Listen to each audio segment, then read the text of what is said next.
오늘 주신 하나님 말씀은 사도행전 21장 1절에서 14절까지 말씀입니다. 사도행전 21장 1절에서 14절까지 말씀 한 절씩 교독하실 때 살아계신 하나님의 음성을 들으시기 바랍니다. 우리가 그들을 작별하고 배를 타고 바로 곳으로 가서 이튿날 로도에 이르러 거기서부터 바다라로 가서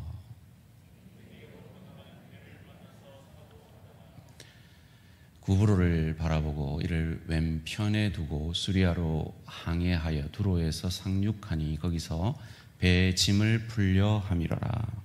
제자들을 찾아 거기서 이래를 머물더니 그 제자들이 성령의 감동으로 바울더러 예루살렘에 들어가지 말라 하더라. 이 여러 날을 지낸 후 우리가 떠나갈새 그들이 다 그 처자와 함께 성문 밖에서 전송하거늘 우리가 바닷가에서 무릎을 꿇어 기도하고 서로 작별한 후 우리는 배에 오르고 그들은 집으로 돌아가니라.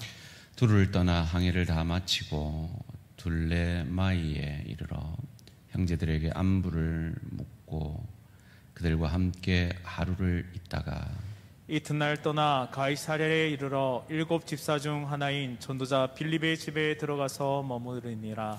그의 딸 넷이 있으니 처녀로 예언하는 자라. 여러 날 머물러 있더니 아가보라 하는 한 선지자가 유대로부터 내려와 우리에게 와서 바울의 띠를 가져다가 자기 수족을 잡아매고 말하기를 성령이 말씀하시되 예루살렘의 유대인들이 이같이 이 띠 임자를 결박하여 이방인의 손에 넘겨주리라 하거늘 우리가 그 말을 듣고 그곳 사람들과 더불어 바울에게 예루살렘으로 올라가지 말라 권하니 바울이 대답하되 여러분이 어찌하여 울어 내 마음을 상하게 하느냐. 나는 주 예수의 이름을 위하여 결박당할 뿐 아니라 예루살렘에서 죽을 것도 각오하였노라 하니 그가 고난을 받지 아니하므로 우리가 주의 뜻대로 이루어지이다 하고 그쳤노라. 아멘. 오늘 제목을 한번 같이 읽겠습니다. 시작. 주의 뜻대로 이루어지이다. 오늘 본문은 이제 1차, 2차, 대단원의 3차 전도 여행이 마무리되어져 가는 여정 가운데 있습니다. 여러분이 새벽 설교를, 새벽 기도를 통해서 혹은 영상을 통해서 잘 따라오신 분들은 이 여정을 이제 기억하시게 될 겁니다. 제가 토요 이 금요 기도회 때 이 토요일 저희 복 있는 사람 큐티 본문으로 항상 설교를 하는 이유는 우리 성도님들이 큐티를 하시는 분들에게 도움이 되어지고 또 큐티를 하지 않으시더라도 새벽 설교와 금요 기도의 설교만 잘 따라서 들으시면 책 한 권씩을 한 권씩 이렇게 얼마나 깊을지는 모르겠습니다만은 이해하고 배우고 깨닫게 되어지는 그래서 소원하건대 여러분이 이제 대안교회에서 잘 신앙생활만 하시면 성경 한 권 한 권 이렇게 배워가고 깨닫게 되어지는 그런 유익이 있어지기를 원함입니다. 그런데 제가 참 아쉬운 건 저희가 유튜브에 이 영상이 이 조회수가 나옵니다. 새벽 기도 조회수가 나오는데 제가 설교하는 화요일, 목요일 조회수와 월요일, 수요일 조회수가 달라요. 저를 그렇게 사랑해 주시는 건 감사한데 아예 그 새벽 설교를 안 들으시는 분들은 모르겠어요. 그런데 제 새벽 설교를 듣는데 우리 부교육자들이 정말 잘 준비된 그런 말씀으로 전하는데 그 설교를 안 들으신다. 제 마음에 참 많이 아쉽더라고요. 그러면 성경 한 권을 못 떼잖아요. 소원합니다. 방송을 들으시는 분, 보시는 분들도 소원합니다. 다들 아멘 하세요. 제가 아멘 크게 안 하면 계속 할 겁니다. 우리 새벽 설교 그리고 금요기도의 설교를 다 들으시고 함께 큐티를 묵상하셔서 우리 이 귀한 하나님의 말씀 한 권 한 권 함께 배워가는 우리 모든 대한가족들 되시기를 주님의 이름으로 축원합니다. 그런 의미에서 이제 제가 마무리를 이 전도 여행에 대해서 마무리를 좀 해드리는 게 좋겠다 싶어서 지도를 한번 보여드리겠습니다.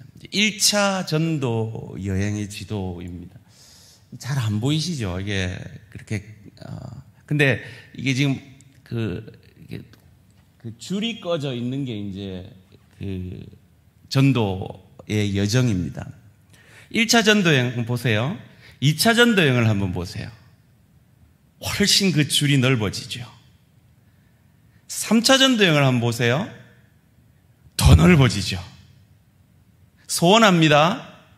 우리 대한 가족들의 믿음의 지경, 풍요의 축복의 지경, 영향력의 지경, 그리하여 깊이의 축복의 지경, 그리고 전도의 지경이 이와 같이 넓어지시기를 주님의 이름으로 축원합니다. 1차, 2차가 거의 3차 전도여행이 넓어질 뿐이지 거의 일치하기 때문에 저는 오늘 3차 전도여행의 지도를 가지고 여러분께 잠시 설명을 드리려고 합니다. 사도행전 18장부터 21장까지가 3차 전도여행의 여정인데요. 바울이 2차 전도여행 직후에 바로 3차 전도여행을 떠납니다. 이 여정이 이런 여정이에요. 수리아 안디옥에서 이제 출발을 합니다. 다소 바울의 고향을 거쳐서 이고니온으로 가서 예배소에서 두란노 서원이라는 곳에서 2년 동안 복음을 전하고 3년간 체류하면서 이곳에서 고린도 전서를 기록했다라고 신학자들은 추측합니다. 그리고 아소로 갑니다.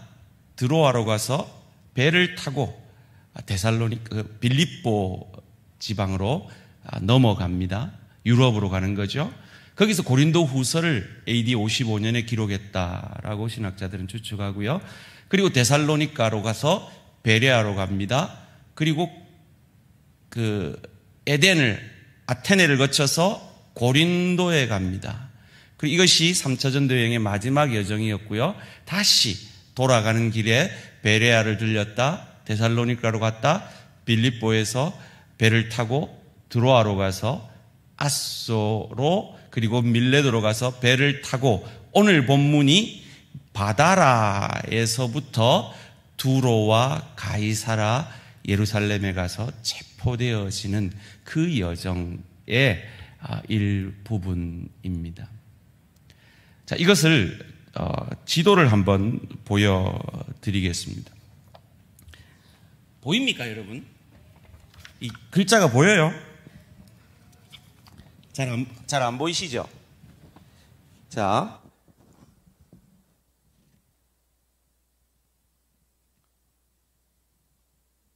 이게 여기는 안 찍히나? 이 빨간 이 LED에는 안 찍히는군요.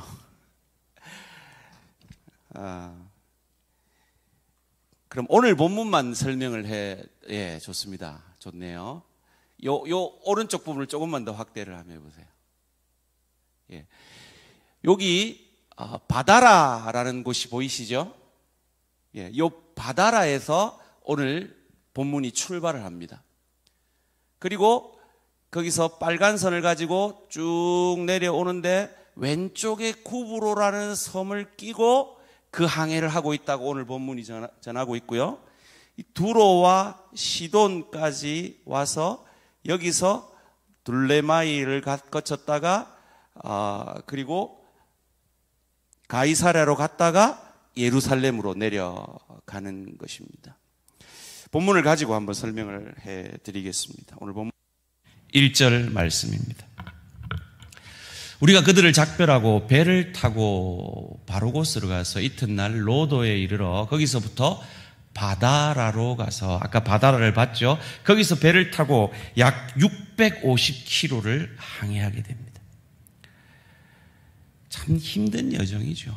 저는 이 전도 여행의 여정을 꼼꼼히 살펴보면서 결심을 했습니다. 제가 사역을 하면서 아무리 힘든 일이 있어도 이 바울의 이 전도 여행을 떠올리면서 절대로 힘들다 하지 않겠다, 제가 다짐을 하게 됩니다. 아마도 바울은 좀 큰 상선을 타고 이 650km를 항해했던 것 같습니다. 그리고 오른쪽에 아까 땅을 보았을 때 베니게라는 지역은 큰 페니키아라는 그 지역, 로마 언어로 페니키아라는 지역, 또 성경에는 그걸 다른 말로 수리아 주라고 합니다. 수리아라는 건 큰 주를 얘기를 합니다. 오늘날로 말하면 레바논 땅이 되는 것이죠. 그 유명한 사르밧 과부가 있었던 땅이 바로 그 땅입니다. 아까 우리가 건넌 그 바다가 지중해였는데요. 이 지중해 동편에 위치한 땅이죠. 2절 말씀입니다. 베니게로 이 페니키아, 안디옥 주라고도 하는 그 아까 오른쪽에 큰 땅을 페니키아, 이 베니게라고 하는데요. 그 지역으로 건너가는 배를 만나서 타고 가다가 3절 말씀에 구브로를 바라보고, 아까 섬 하나 있었잖아요. 구브로를 왼편에 두고, 그죠? 구브로를 왼편에 두고 항해를 하고 있었습니다. 그리고 수리아, 여기서 말하는 건 수리아는 수리아 주를 말합니다. 아까 오른쪽에 있었던 그 땅 전체를 일컫는 말입니다. 수리아로 항해하여 아까 봤던 두로와 시돈, 그 두로에 상륙하게 됩니다. 거기서 이제 짐을 풀고 이제 육로로 이동을 하게 되는데요. 7절 말씀에 두로를 떠나 항해를 다 마칩니다. 이제 육로로 돌레마이라는 지역이 아까 두로 밑에 있었습니다. 돌레마이에 이르러 형제들에게 안부를 묻고 그들과 하루를 있다가, 그리고 그 밑으로 8절 말씀에 이튿날 떠나 가이사라는 지역은 이 헤롯 대왕이 만든 인공항구였습니다. 항구가 없는 그 지역을 인공항구로 만들어서 아주 아름다운 미항으로 만든 그런 지역이죠. 그 지역에 이르러 7 집사 중 하나인 전도자 빌립의 집에 들어가 머문다라고 이 여정을 기록을 하고 있습니다. 제가 이렇게 지도를 보여드린 이유는 이것이 실제적인 역사라는 의미를 보여드리는 겁니다. 성경은 이야기가 아닙니다. 특별히 사도행전은 역사입니다. 우리가 몇백 년 전에 세동대왕의 역사도 다 믿는데 이 역사들을 이렇게 세심하게 기록한 이 누가의 기록, 일반 불신자 그리스도인들, 불신자 역사가들도 이 누가만큼은 탁월한 역사 기록자로 인정하는 이것에 대해서 우리도 함께 믿고 그것을 읽을 수 있어야 한다는 측면에서 제가 띄워드렸습니다. 4절 말씀, 제자들을 찾아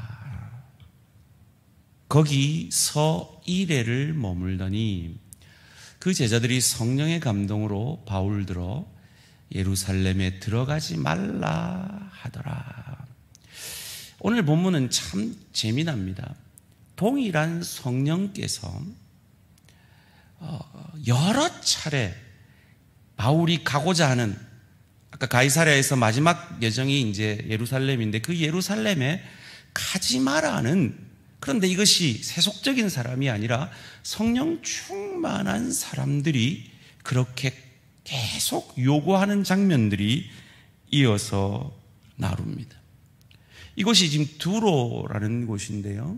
이 두로에 바울이 언제 제자를 얻었을까요? 사도행전 15장 3절에서 그 힌트를 얻습니다. 그들이 교회 전송을 받고 베니게와 사마리아로 다니며 이방인들이 죽게 돌아온 일을 말하여 형제들을 다 크게 기쁘게 하더라. 이 안디옥 교회에서 이 율법주의자들과 이 바울과 바나바가 부딪히죠. 그래서 이 바울과 바나바를 예루살렘의 사도들에게로 보내어서 이 갈등에 대해서 해소를 하는, 그것을 알아보기 위해 가는 길에 베니게를 들리는 겁니다. 근데 지나가는 길에 베니게를 들렸는데 그새 또 제자를 만든 겁니다. 참 대단한 하나님의 복음의 사도라 여겨집니다. 그리고 이들과 함께 참으로 감동적인 장면을 5절 말씀에 연출하는데요. 함께 읽겠습니다. 시작. 이 여러 날을 지낸 후 우리가 떠나갈새 그들이 다 그 처자와 함께 성문 밖까지 전송하거늘 우리가 바닷가에서 무릎을 꿇어 기도하고.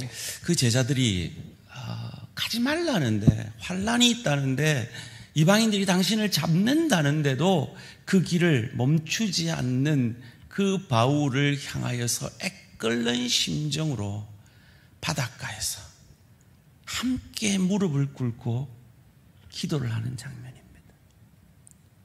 참 감동적인 장면이죠. 저는 무릎을 잘 못 꿇습니다. 무릎이 별로 안 좋아요.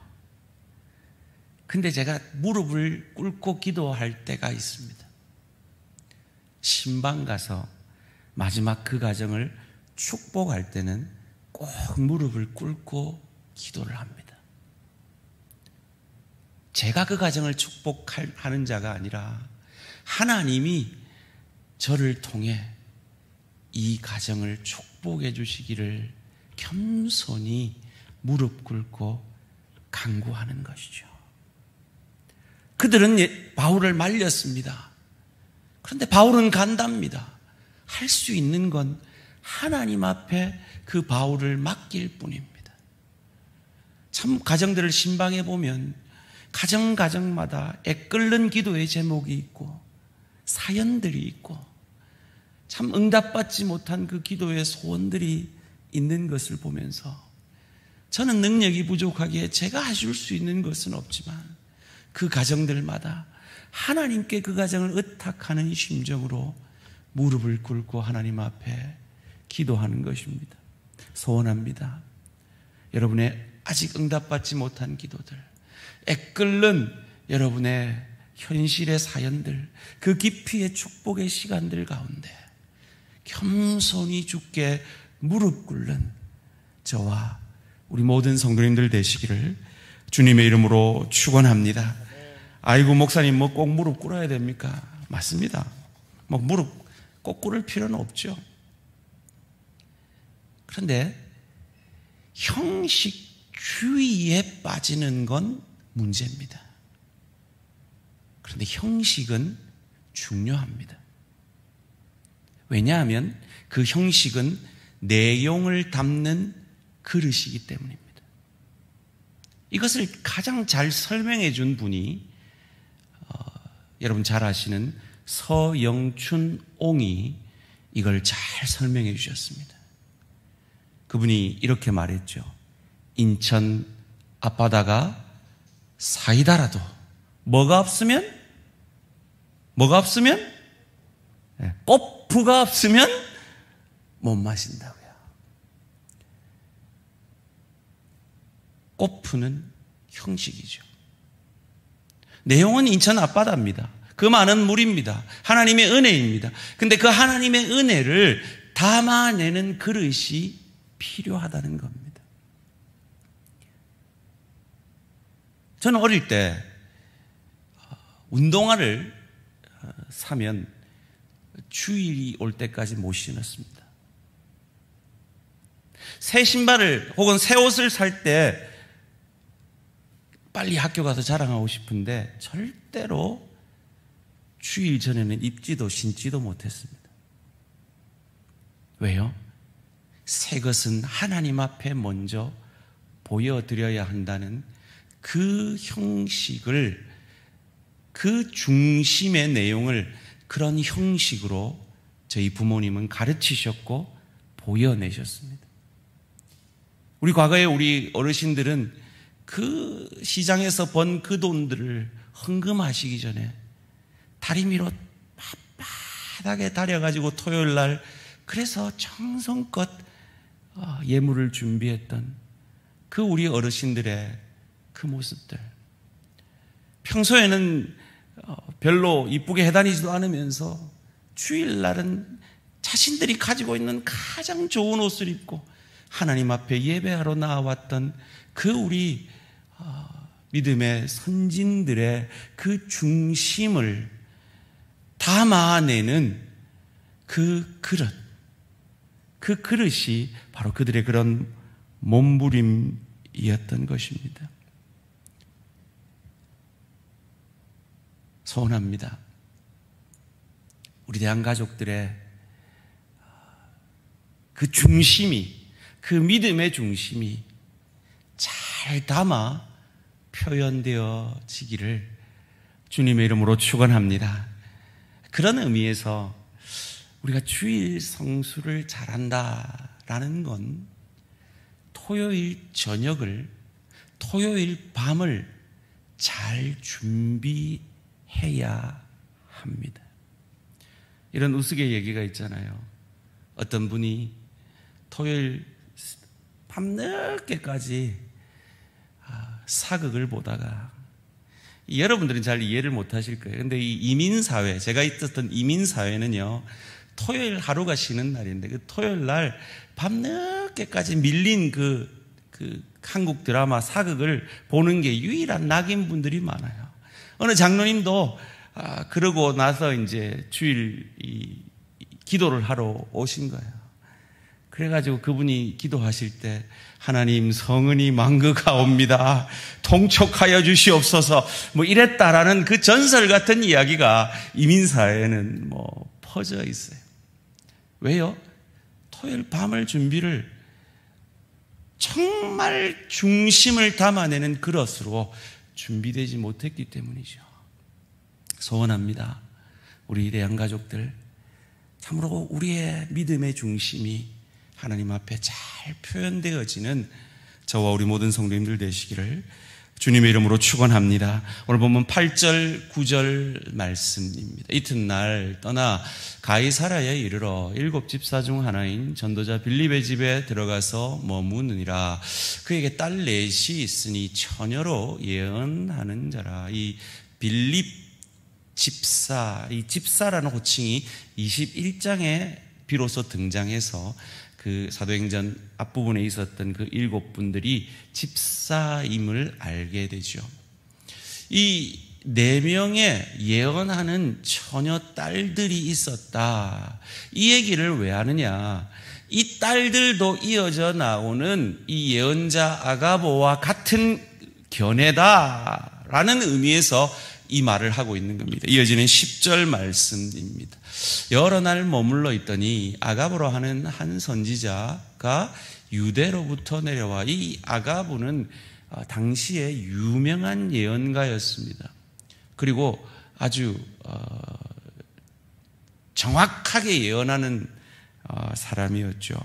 사도행전 11장 28절에서 그 중에 아가보라 하는 한 사람이 일어나 성령으로 말하되 천하에 큰 흉년이 들리라 하더니 글라우디오 때에 그렇게 되니라.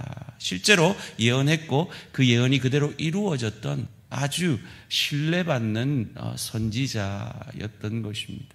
성경이, 신약 성경이 완성되기 전에 하나님께서 그 초대교회 당시에 이 선지자라는 직분을 통해서 이 말씀을 흥왕케 하는데 사용하여 주셨던 것 같습니다.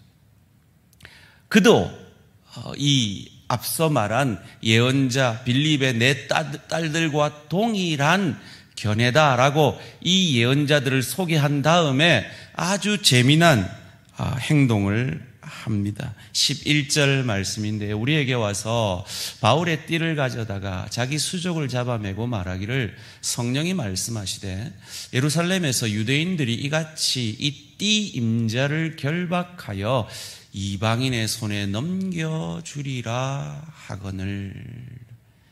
앞서 예언했던 그들과 다 똑같은 말을 하고 있습니다. 이 말을 듣고 바울을 사랑하는 이 바울의 동력자들이 가만히 있었겠습니까? 이어지는 12절 말씀입니다. 우리가 그 말을 듣고 그곳 사람들과 더불어 바울에게 예루살렘으로 올라가지 말라 권하니. 자, 바울은 그럼 여기서 어떻게 반응할까요? 13절 말씀입니다. 바울이 대답하되 여러분이 어찌하여 울어 내 마음을 상하게 하느냐. 나는 주 예수의 이름을 위하여 결박당할 뿐 아니라 예루살렘에서 죽을 것도 각오하였느니라. 바울이 모르는 게 아닙니다.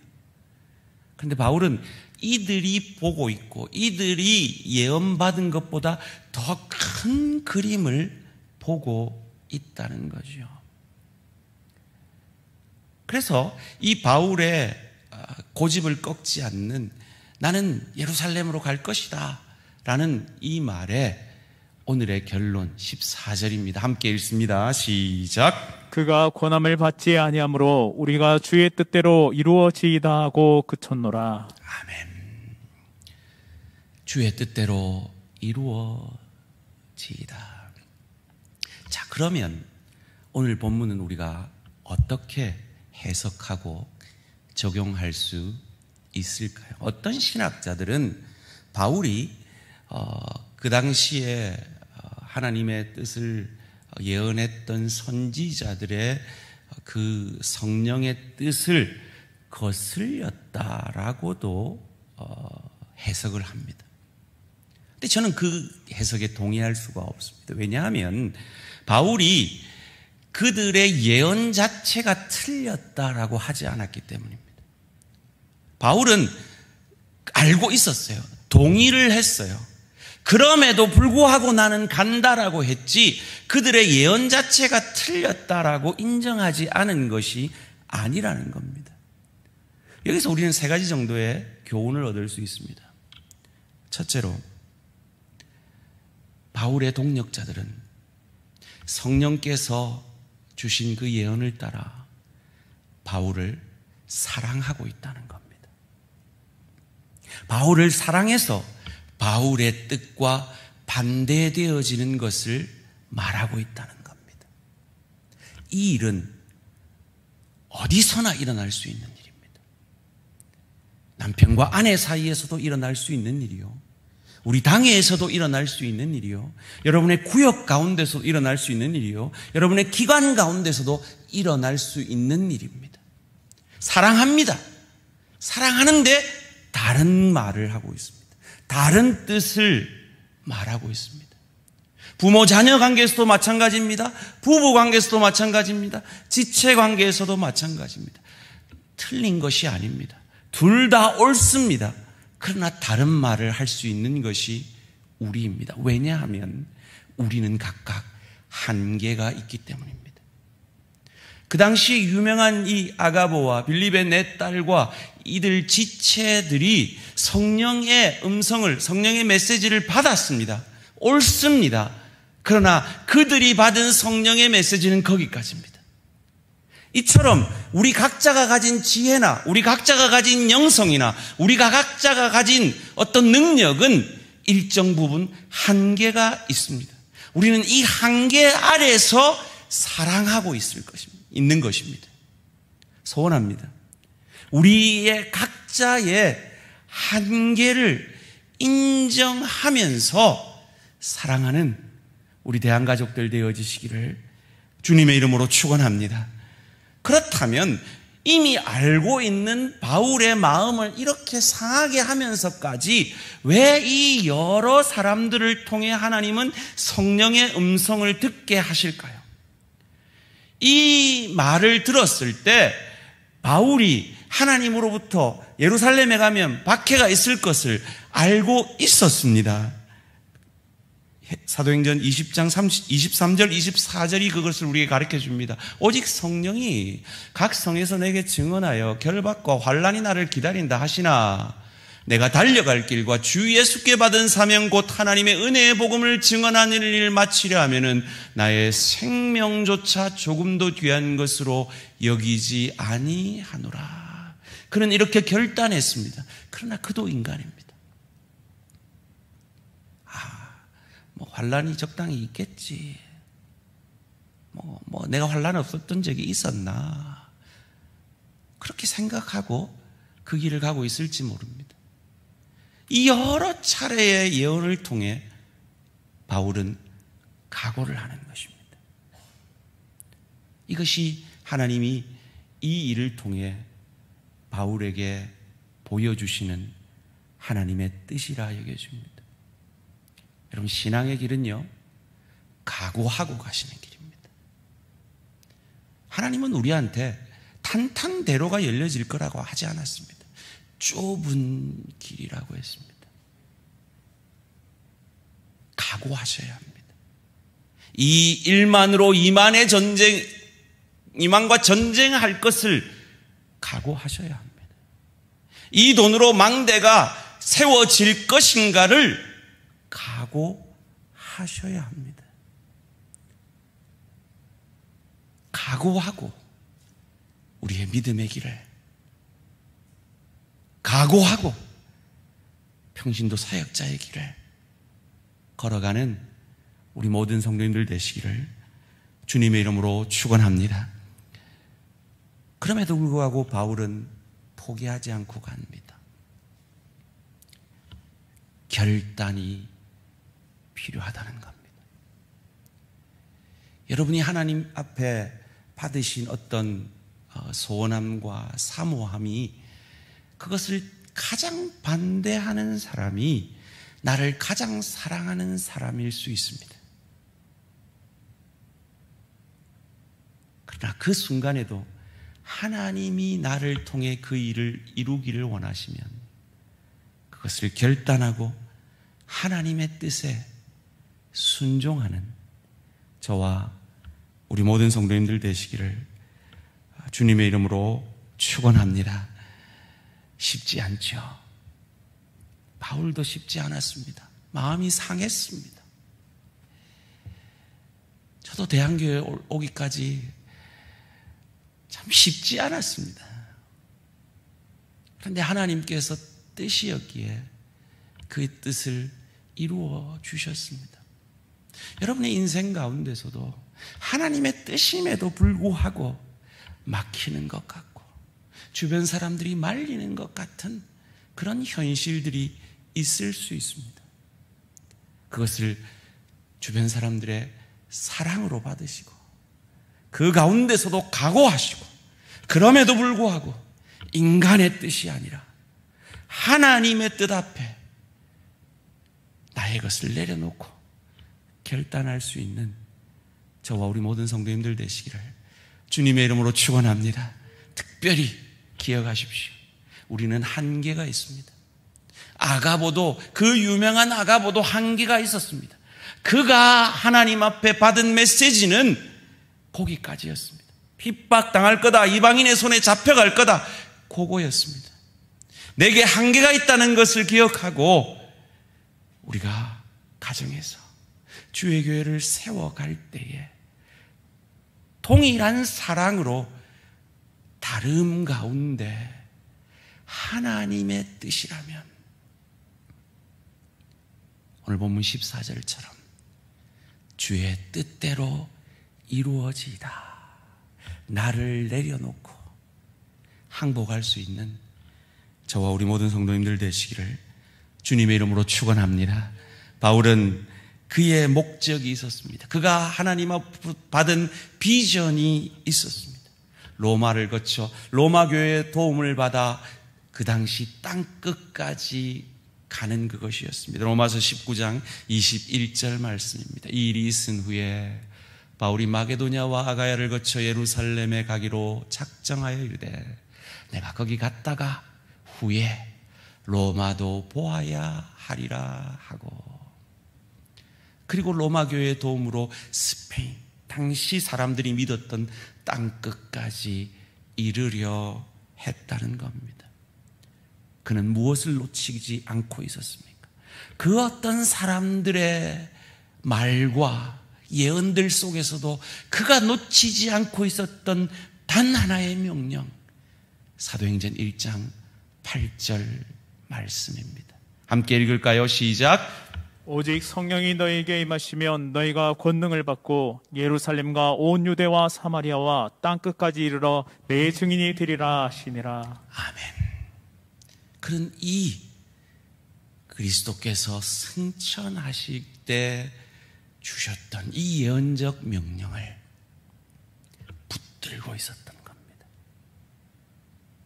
그러기에 그는 땅끝 스페인으로 가는 그것이 하나님이 자신에게 향하신 뜻이라 확신하고 그 길을 뚜벅뚜벅 그 어떤 환난 속에서도 걸어가고자 했던 것입니다. 그가 이 하나님의 뜻 앞에, 이 하나님의 이 복음에 대한 열심 앞에 이처럼 순종할 수 있었던 이유는 무엇이었을까요? 하나님을 위해 하나님을 핍박했던 나 같은 죄인을 하나님이 포기하지 아니하시고 복음의 사도로 불러주신 그 은혜에 대한 감격 때문인 것입니다.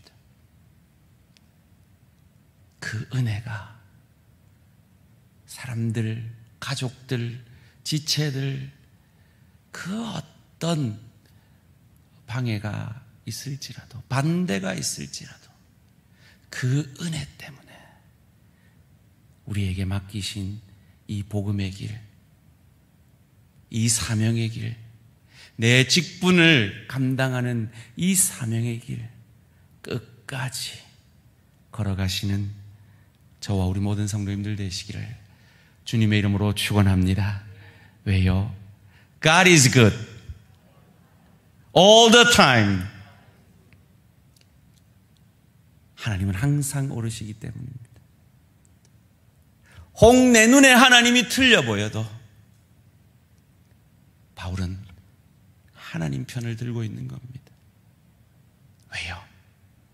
나보다 더 나를 사랑하셔서 아들을 아끼지 아니하고 나를 위해 주신, 하나님을 위해 하나님을 대적했던 나 같은 자를 위해 그 아들을 아끼지 아니하고 주신 그 주님의 은혜, 그 주님의 포기하지 아니하시는 그 사랑 때문에 그는 이 길을 끝까지 감당했던 것입니다.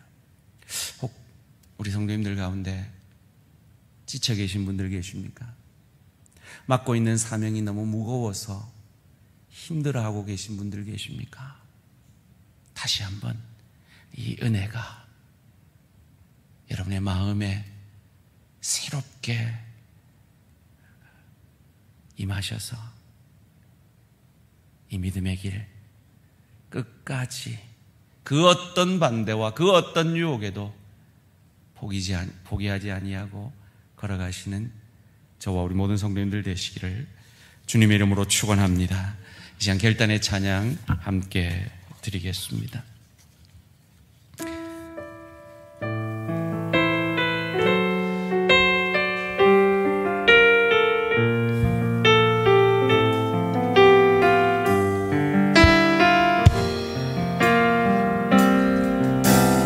이 세상을 살아가는 동안에 나의 힘을 의지할 수 없으니 기도하고 낙심하지 말 것은 주께서 참 소망이 되심이라. 하나님의 꿈이 나의 비전이 되고 예수님의 성품이 나의 인격이 되고 성령님의 권능이 나의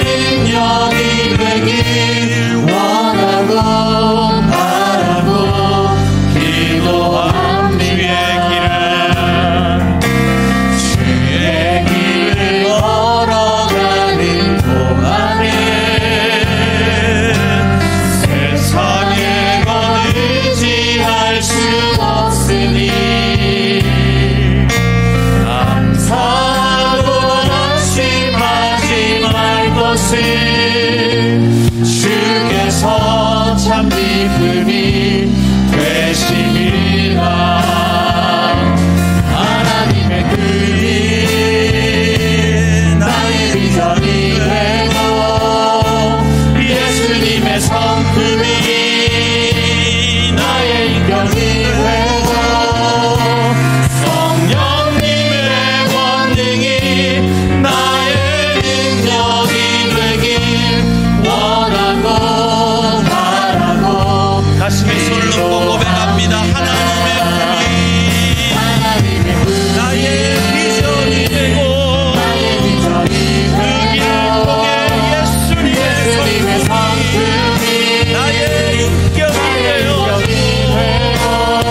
성령님의 역사가 나의 능력이 되길 원하고 바라고 기도합니다. 이 시간 함께 기도하실 때 여러분이 맡으신 사명을 위해서 기도하기를 원합니다. 가정에서 아내로서, 남편으로서, 부모로서, 자녀로서, 일터에서 그리스도의 대사로서, 주의교회의 직분자로서, 주의교회 여러분이 맡은 그 사명들을 하나님 앞에 다시 한번 떠올리시며 기도하십시오. 혹 그 사명에 지쳐서 부족한 부분이 있다면 하나님, 여러 가지 만류에도 불구하고 그 길을 포기하지 않고 갔던 바울의 심령이 나의 심령이 되게 하시옵소서. 그가 그럴 수 있었던 이유가 무엇입니까? 하나님이 인간이 되시는데 얼마나 문제가 많았겠습니까? 처녀의 몸에서 잉태하는 일까지 이루셔야 했던 그 복잡한 과정을 통해서 하나님은 나를 구원하시는 그 일을 포기하지 않으셨습니다. 그러기에 우리도 우리의 사명을 포기할 수 없습니다. 우리의 사명을 끝까지 감당해야겠습니다. 하나님, 내게는 능력이 부족합니다. 그래서 오직 성령이 임하시면, 그리고 그 성령을 우리 안에 주셔서 예수를 주로 고백하였고 날마다 우리가 성령 충만함으로 하나님 이 사명 끝까지 감당해내게 하시옵소서. 나의 사명을 위해 기도하십시오. 그리고 그 사명을 내 한 사람 한 사람이 감당해낼 때 하나님, 우리 대한 공동체가 부흥의 파도를 경험하게 하여 주시옵소서. 대항의 부흥을 위해 기도해 주십시오. 그리고 우리의 부흥을 통해서 우리의 다음 세대가 평양 대부흥과 같은 놀라운 부흥의 역사를 이 한국 교회가 경험하게 하여 주시옵소서. 하나님, 우리의 작은 몸부림을 사용하여 주시옵소서. 다 같이 주여 한번 부르고 우리 자신을 위해서, 주의 교회를 위해서 결단의 기도드립니다. 주여!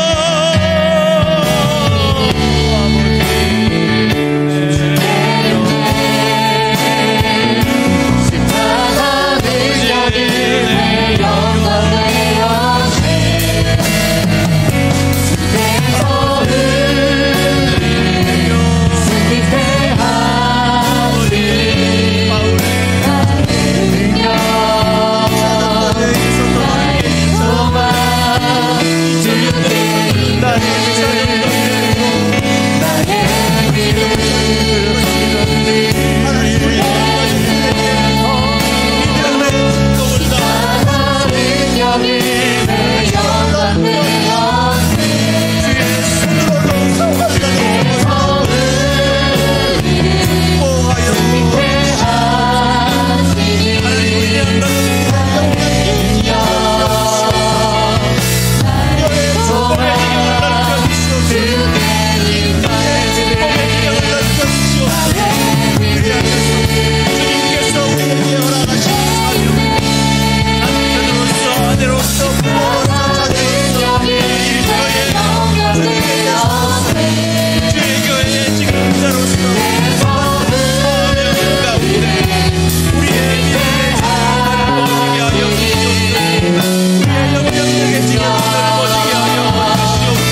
하리